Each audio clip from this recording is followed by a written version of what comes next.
সুপ্রিয় শিক্ষার্থীবৃন্দ, আসসালামু আলাইকুম। আশা করি সবাই ভালো আছেন। আমিও আল্লাহর রহমতে ভালো আছি। আজকের যে বিষয়টি নিয়ে আপনাদের সাথে আলোচনা করব, সেটি হচ্ছে মাইক্রোসফট ওয়ার্ডের ম্যাক্রো এবং মেইল মার্জ। মূলত ম্যাক্রো আমরা কেন ব্যবহার করব বা কী কাজে ব্যবহার করব, সেটি হচ্ছে ম্যাক্রো হচ্ছে মূলত কিছু বিশেষ কিছু কমান্ড রয়েছে যেগুলো আমাদের বারবার ব্যবহার করতে হয়। সেই কমান্ডগুলো একটা নির্দিষ্ট কিতে সেট আপ করা। এই জন্য আমরা নতুন একটি পেজ নিয়ে নেব। একটা পেজ নেওয়ার পর সেখানে আমরা ভিউ অপশনে গিয়ে ম্যাক্রোসে চলে যাব। ম্যাক্রোসে গিয়ে সেখানে আমরা ম্যাক্রোসের কমান্ডগুলো আমরা এখানে সেট আপ করে দেব। এটা করার জন্য আমরা প্রথমে রেকর্ড ম্যাক্রোসে ক্লিক করব। এখানে একটা ডায়ালগস বক্স আসবে। ডায়ালগস বক্সের মধ্যে মূলত ম্যাক্রো 1 নামে একটা ফাইলের নাম আসবে। আমরা এখানে অন্য কোনো নাম দিতে পারি। তো সেক্ষেত্রে আমরা কিবোর্ড অপশনে ক্লিক করব। কিবোর্ড অপশনে ক্লিক করার পর আমরা এখান থেকে যে কমান্ডটি সেট করতে চাই সেই কমান্ডটি আমরা কিবোর্ড থেকে প্রেস করে দেব। যেমন কন্ট্রোল বিতে আমি বাংলা সেট আপ করতে চাই ছোটো নিয়ম দিয়ে, এই জন্য কন্ট্রোল বি প্রেস করলাম এবং অ্যাসাইন করলাম। অ্যাসাইন করে এটি ক্লোজ করে দিলাম। ক্লোজ করে এখন আমি বিতে রাখবো হচ্ছে হোম রিবনে যাই আমরা। হোম রিবনে গিয়ে আমরা এখানে রাখবো হচ্ছে ছোটনি এমজে। ছোটনি এমজে কোনটা? ছোটনি এমজে হচ্ছে যে ঝ চন্দ্রবিন্দু বিসর্গ। এই ফন্টটি আমরা কন্ট্রোল বিতে রাখবো। সেই জন্য আমরা এই রেকর্ডিং অপশনে দিলাম। এখন আবার ম্যাক্রোতে গেলাম। ম্যাক্রোতে গিয়ে আমরা স্টপ রেকর্ডিং দিয়ে দিলাম। এখন স্টপ রেকর্ডিং দেওয়ার পর যেটা হবে সেটা হচ্ছে আমরা এখন গিয়ে অন্য একটা ফন্ট সিলেক্ট করি। সিলেক্ট করে আমরা যদি কন্ট্রোল বি প্রেস করি তাহলে দেখব যে এখানে ছোট নিয়ম যে চলে আসছে। খুবই মজার বিষয়। এখন আমরা আসলে কন্ট্রোল বিতে তো আসলে বোল্ড হওয়ার কথা। তো আমরা এখন কন্ট্রোল ই সেট আপ করবো। সেই জন্য কিবোর্ড অপশনে যাব। কিবোর্ড অপশনে গিয়ে আমরা কন্ট্রোল ইতে ইংলিশ টাইমস নিউ রোমানটা সেট আপ করবো। সেজন্য কন্ট্রোল ই দিয়ে আমরা অ্যাসাইন করে ক্লোজ করে দিলাম। এরপর আমরা হোম রিবনে ক্লিক করলাম। হোম রিবনে ক্লিক করার পর হচ্ছে আমরা এখান থেকে টাইমস নিউ রোমান যে ফন্টটি রয়েছে সেটি আমরা এখান থেকে সিলেক্ট করে দিলাম। এবার এটা অ্যাসাইন হয়ে গেল। টাইমস নিউ রোমানটা অ্যাসাইন হয়ে যাওয়ার পর আমরা এখন আবার ভিউতে ক্লিক করব। ভিউতে ক্লিক করার পর ম্যাক্রোসে যাব। ম্যাক্রোসে গিয়ে স্টপ রেকর্ডিং করে দিলাম। এরপর আমরা আবার হোম রিবনে ক্লিক করার পর আমরা এখন দেখি যে আসলে কন্ট্রোল বি এবং কন্ট্রোল ইতে এগুলো সেট আপ হয়েছে কিনা। সেজন্য আমরা এখন কন্ট্রোল যদি এখন আমরা যদি এটাকে ছোটনি এমজে দিয়ে রাখি বা ইংলিশে দিয়ে রেখে আমরা যদি কন্ট্রোল বি চাপ দেই, বি প্রেস করি কিবোর্ড থেকে, সেক্ষেত্রে হচ্ছে এখানে ছোটনি এমজে দেখাবে। এবং আমরা যদি কন্ট্রোল ই প্রেস করি তাহলে সেক্ষেত্রে টাইমস নিউ রোমান দেখাবে। কারণ হচ্ছে আমরা ম্যাক্রোসে এই দুটি অপশন আমরা এখানে সেট আপ করে দিয়েছি। এটা হচ্ছে মূলত ম্যাক্রোসের কাজ। আবার ম্যাক্রোসে আমরা আরেকটি বিষয় দেখাই, সেটা হচ্ছে আবার রেকর্ড অপশনে গেলাম। Record macro. রেকর্ড ম্যাক্রোতে গিয়ে আমরা কিছু সেন্টেন্স এখানে টাইপ করে আমরা সেখানে আমরা সেট আপ করে রাখবো। সেজন্য রেকর্ড ম্যাক্রোসে গিয়ে আমি এখান থেকে আবার আমি কিবোর্ড অপশনে গেলাম। কিবোর্ড অপশনে গিয়ে আমি কন্ট্রোল টি প্রেস করব, কারণ এখানে আমি কিছু কন্ট্রোল টিতে কিছু টেক্সট আমি সেট আপ করে রাখবো। এবার অ্যাসাইন করে ক্লোজ করে দিলাম। ক্লোজ করে দিয়ে আমি নতুন একটা পেজ নেব। নতুন একটা পেজ নিয়ে আমি এখান থেকে মূলত হচ্ছে যে এই কন্ট্রোল টিতে আমি কিছু টেক্সট আমি এখানে সেট আপ করে রাখবো, যেটা আমি পরবর্তীতে ব্যবহার করতে চাই। তো আমি আমার ইচ্ছা মতো এখানে কন্ট্রোল টিতে আমি এই অপশনগুলো রাখতে পারবো। তো সেই জন্য আমি এখানে কন্ট্রোল টি প্রেস করার পর আমি এখান থেকে কিছু টেক্সট টাইপ করলাম। The quick brown Fox jumps over the lazy dog. তো এই সেন্টেন্সটা মূলত আমি এখানে এই কন্ট্রোল টিতে সেট আপ করে রাখতে চাই ম্যাক্রোসের মাধ্যমে। তো এখন আমি যেহেতু এটা টাইপ করে দিলাম, টাইপ করার পর অলরেডি এটা রেকর্ডিং হয়ে গেছে ম্যাক্রোস অপশনে। আমি এবার ম্যাক্রোস অপশনে যাব। ম্যাক্রোস অপশনে গিয়ে আমি স্টপ রেকর্ডিং করে দেবো।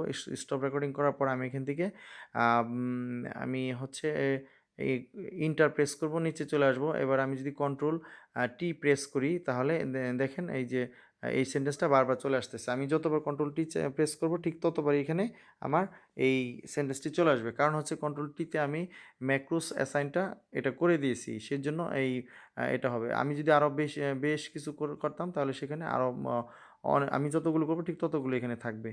তো এই ম্যাক্রোস বিষয়টি খুবই মজার বিষয়। আমরা ম্যাক্রোস অপশনে গিয়ে আ আ যদি কতগুলো ম্যাক্রোস হয়েছে সেগুলো যদি আমরা দেখতে চাই, তাহলে সেক্ষেত্রে ভিউ ম্যাক্রোস অপশনে গিয়ে আমরা দেখতে পারবো। কারণ হচ্ছে যে ম্যাক্রোস করার পর আমাকে অবশ্যই ম্যাক্রোসগুলো দেখে সেগুলোকে আমাকে ডিলিট করে দিতে হবে। না হলে কমান্ডগুলো ওইটাই আ আ থেকে যাবে। তো সেজন্য আমরা ভিউ ম্যাক্রোস অপশনে চলে যাব। গিয়ে এখানে দেখেন ম্যাক্রোস 1, 2, 3 এগুলো অনেকগুলো ৩ টা ম্যাক্রোস আমরা অলরেডি করেছি। কন্ট্রোল বি, কন্ট্রোল ই এবং কন্ট্রোল টিতে। তো আমরা এক, এক করে আমরা এগুলো এখন ডিলিট, ইয়েস এরকম করে সবগুলো ম্যাক্রোস আমরা ডিলিট করে দেব। কারণ হচ্ছে না হলে আমাদের এই আ নরমালি যে কমান্ডগুলো থাকে সেগুলো কাজ করবে না। তখন আমরা যদি কন্ট্রোল টি প্রেস করি তাহলে এখানে আম এই এই সেন্টেন্সটি আর এখন আসবে না এবং কন্ট্রোল বি প্রেস করলেও ছোট নেম যে আসবে না এবং কন্ট্রোল ই যদি প্রেস করি তাহলেও কিন্তু ওই টাইমস নিউ রোমান অপশনটা আসবে না। কারণ হচ্ছে এখানে যে অ্যা আমরা যে কমান্ডগুলো সেট আপ করে দিয়েছিলাম ম্যাক্রোসে সেই কমান্ডগুলো এখন আর নেই। এখন আমরা ডিলিট করে দিয়েছি। মূলত এই হচ্ছে আমাদের ম্যাক্রোসের কাজ। মানে ম্যাক্রোস দিয়ে মূলত আমরা হচ্ছে যে বিভিন্ন ধরনের কমান্ড আমাদের ইচ্ছে অনুযায়ী বিভিন্ন কিবোর্ডের কি প্রেসে আমরা সেটআপ করে রাখতে পারি। তো এই পর্যায়ে আমরা যে টপিকটি নিয়ে আমরা আপনাদেরকে দেখাবো সেটি হচ্ছে আম অ্যা সেটা হচ্ছে মেইল মার্জ। মূলত মেইল মার্জের জন্য আমাদের একটা মেইন লেটার এরকম একটা লাগবে। সেটা আমরা আমরা আগেই আপনাদেরকে দেখিয়েছি। এখন এরকম মেইন একটা লেটারের মধ্যে অবশ্যই আমাদের একটা ডাটাবেজ লাগবে এখানে আমরা যদি মেইল মার্জ করতে চাই। তো মেইল মার্জের বিষয় হচ্ছে যে একটা চিঠি ভিন্ন ঠিকানায়, ভিন্ন নামে এবং ভিন্ন ঠিকানায় যদি আমরা পাঠাতে চাই আ আ সেটা যে সংখ্যক যত সংখ্যক প্রার্থীকে আমরা পাঠাবো, ঠিক তত সংখ্যক প্রার্থীর ডাটাবেসটা আমাকে এখানে তৈরি করে নিতে হবে। তো এইজন্য আমাকে আগে থেকে আমাকে একটা ডাটাবেস তৈরি করতে হবে। সেই ডাটাবেসটা আমরা অলরেডি এখানে ৫ জনের একটা ডাটাবেস তৈরি করে রেখেছি। আম যেমন এখানে টেবিলের মাধ্যমে মাইক্রোসফট ওয়ার্ডে আমরা একটা ডাটাবেস তৈরি করে নিয়েছি। তো এরকম একটি ট্যা আ টে আম ডাটাবেস আপনারা তৈরি করে নেবেন। সেটা ডেস্কটপে অথবা যেকোনো ড্রাইভে আপনারা সেভ করে নিতে পারেন। তো এখন মেইল মাসটি করার জন্য আপনাকে যে কাজটি করতে হবে সেটা হচ্ছে এই মেইন লেটারের একদম টপে আমরা ক্লিক করে দেব। টপে ক্লিক করার পর আমরা এখান থেকে মেইলিং অপশনে চলে যাব। মেইলিং অপশনে গিয়ে আমরা আ স্টার্ট মেইল মার্জ অপশনে গিয়ে আমরা লেটারে ক্লিক করে দেব। তাহলে এটা মেইল মার্জের জন্য আমাদের তৈরি হয়ে যাবে। তো এখন আমরা এখানে দেখেন সিলেক্ট রিসিপিয়েন্ট লিস্ট এটা এখানে আমরা ক্লিক করে দেব। তো আমরা আগেই বলেছি যে যদি আমরা আগে দেখিয়েছি কিভাবে টাইপিং যদি না থাকে ডাটাবেস তাহলে কিভাবে নিউ আ টাইপ করতে হয় এবং হচ্ছে আমরা যদি থাকে তাহলে সেটা হচ্ছে যে ইউজ এক্সিস্টিং লিস্টে আমরা ক্লিক করে দেব। কারণ হচ্ছে যে আমাদের যেহেতু আ ইউ এক্সিস্টিং লিস্ট আমরা তৈরি করেছি একটা ডাটাবেস সেই ডাটাবেসকে আমরা এখানে সিলেক্ট করে দেব। তো সেটা করার জন্য যেটা করতে হবে সেটা হচ্ছে ইউজ এক্সিস্টিং লিস্টে আমরা ক্লিক করে দেব। এই ইউজ অ্যান্ড এক্সিস্টিং লিস্টে যদি আমরা ক্লিক করে দিই তাহলে আমাদের সেই ডাটাবেসটা এখন আ আমাকে দেখিয়ে দিতে বলা হবে। এখন আমরা সেখানে ডাটাবেসটা আমরা রেখেছি অবশ্যই কোথায়? ডেস্কটপে রেখেছি। তো ডেস্কটপে আমরা ক্লিক করে আমরা এই যে ডাটাবেস নামে একটা ফাইল আমরা অলরেডি তৈরি করে রেখেছি, এটাকে আমরা সিলেক্ট করে আমরা ওপেন করে দেব। তো ওপেন করার পর এখন হচ্ছে দেখেন এডিট রিসিপিয়েন্ট লিস্ট একটা অপশন আমার চলে আসছে। এই অপশনটা আমার এখন হচ্ছে অ্যাক্টিভ হয়ে গেছে। এখন এডিট রিসিপিয়েন্ট লিস্টে যদি আমরা ক্লিক করি আ আ তাহলে এখানে আমরা দেখব যে ডাটাবেসটা আমরা তৈরি করেছিলাম সেটা এখানে শো করবে। এখন এই ডাটাবেসটা এখানে আম অ্যা শো আমরা যেহেতু চিনিয়ে দিয়েছি সেখানে এইজন্য আমরা এখানে এটাকে ওকে প্রেস করে দেব।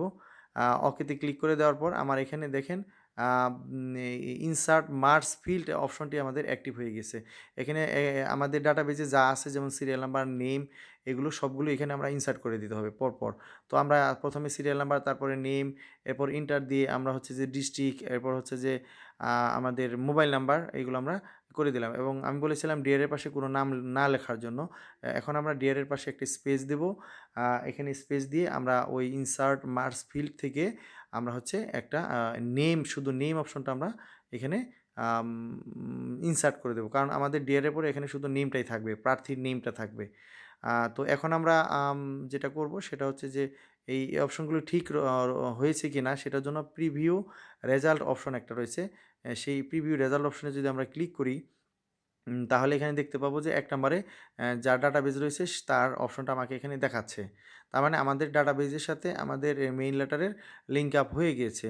এখন এই অবস্থায় আমরা হচ্ছে দেখব যে পরবর্তী যে আরও ৫ টা ডাটা রয়েছে সেগুলো ঠিক রয়েছে কিনা। সেগুলো এখানে দেখুন আমরা ১ নম্বরে দেখেছি, আমরা এখন যদি নেক্সটে ক্লিক করি ২ নম্বরে দেখেন আশা রয়েছে, ৩ নম্বরে হচ্ছে যে মিতু রয়েছে, ৪ নম্বরে আমরা যদি নেক্সটে ক্লিক করি আনিকা রয়েছে, ৫ নম্বরে রয়েছে দোলন। তো তার মানে আমাদের এখানে ৫ টা ডাটা রয়েছে। আমাদের ৫ টা ডাটায় আমাদের এখানে সঠিকভাবে আমাদের লিঙ্ক আপ হয়ে গিয়েছে। তো এই অবস্থায় আমরা যেটা করব সেটা হচ্ছে আমাদের যেহেতু লিঙ্ক আপ হয়ে গেছে, এখন আমরা যেটা করব, এখন আমাদের উদ্দেশ্য হচ্ছে এই একটা চিঠিকে আমরা ৫ টা চিঠি তৈরি করব। তো এটার জন্য আমাকে কি করতে হবে? ফিনিশ অ্যান্ড মার্জ অপশনে ক্লিক করব। এখন এডিট ইন্ডিভিজুয়াল ডকুমেন্টস অপশনে আমরা এরপর ক্লিক করব। এখানে দেখেন এটা ক্লিক করার পর আমাদের অপশন আসবে অল। আমরা ইচ্ছেমতো দিতে পারবো। ইচ্ছেমতো দেওয়ার না দিয়ে আমরা এখানে অল সিলেক্ট করে আমরা যদি ওকে প্রেস করে দেই, তাহলে আমাদের এখানে দেখেন অলরেডি ৫ টা চিঠি আমাদের তৈরি হয়ে যাবে। তো দেখেন আমাদের কিন্তু ৫ টি চিঠি অলরেডি তৈরি হয়ে গিয়েছে।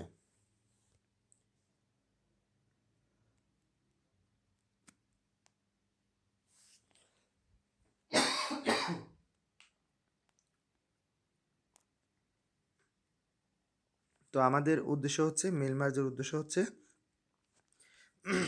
কিভাবে অনেক একটা চিঠি বিভিন্ন ঠিকানায় এবং ভিন্ন নামে অনেকগুলো চিঠি তৈরি করা যায়। মূলত এটাই হচ্ছে মেল মার্জের উদ্দেশ্য। তো আমরা এখন এটাকে সেভ করে দিতে পারবো। সেভ করে আম, আ, আ, আমরা এটাকে মেল মার্জ হিসেবে ব্যবহার করতে পারবো। তো এই ছিল আজকে আমাদের টপিক, মেল মার্জ এবং ম্যাক্রো। সুপ্রিয় শিক্ষার্থীবৃন্দ, আমাদের এই দুইটা টপিকে যদি কোনো প্রশ্ন থাকে বা কোনো বিষয় যদি বুঝতে প্রবলেম হয়, তাহলে আমাদের ফেসবুক গ্রুপ রয়েছে এবং আমাদের মেসেঞ্জার গ্রুপ রয়েছে। সেখানে আমরা অবশ্যই যে বিষয়টি আমরা বুঝতে পারবো না সেই বিষয়টি আমরা সেখানে জিজ্ঞেস করব। আমি যথাসাধ্য চেষ্টা করব আপনাদের এই বিষয়গুলো সুন্দরভাবে সমাধান দেওয়ার জন্য। সবাই ভালো থাকবেন। আসসালামু আলাইকুম ওয়া রাহমাতুল্লাহ।